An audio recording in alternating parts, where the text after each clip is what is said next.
آئیے فضائل کے حوالے سے ایک اور حدیث سن لیتے ہیں. یہ بڑی معروف حدیث ہے کہ نبی رحمت صلی اللہ علیہ وسلم نے ارشاد فرمایا کہ جو اس سورت کو ایک مرتبہ تلاوت کرتا ہے، پڑھتا ہے،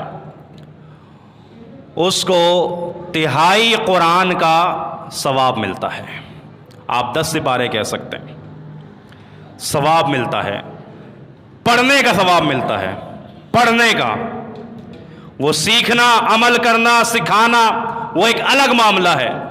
پڑھنے کا ثواب ملتا ہے. لیکن ایک سوال بنتا ہے کہ صرف ایک چھوٹی سی سورت، اور وہ بھی صرف 4 آیات پر مشتمل سورت، اس کو ایک بار پڑھ لو تو تہائی قرآن کا ثواب، 3 بار پڑھ لو تو پورے قرآن کا ثواب ملتا ہے.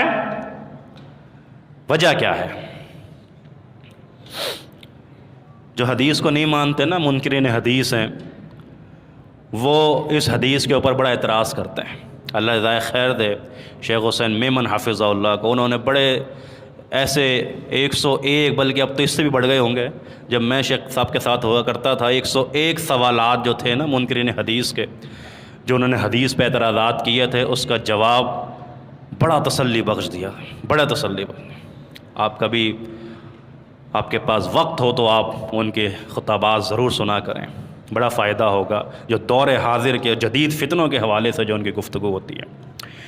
لیکن میں ایک ادنا سا طالب علم ہو کے ایک چھوٹا سا نقطہ آپ کو دینا چاہتا ہوں کہ وجہ کیا ہے کہ قرآن کریم کا ثواب 3 مرتبہ پڑھ لو، قرآن کا ثواب. دیکھیے قرآن کریم کے 3 بنیادی موضوع ہیں. قرآن کریم کے 3 بنیادی موضوع ہیں. سب سے پہلا توحید،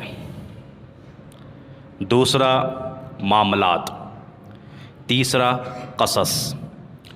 توحید تو آپ کو پتہ ہے کیا ہے. معاملات حج، عمرہ، نماز، زکوٰۃ، عبادات بھی آپ کہہ سکتے ہیں معاملات. دیگر جتنے بھی اس امور سے تعلق رکھتے ہیں. قصص انبیاء کے قصے.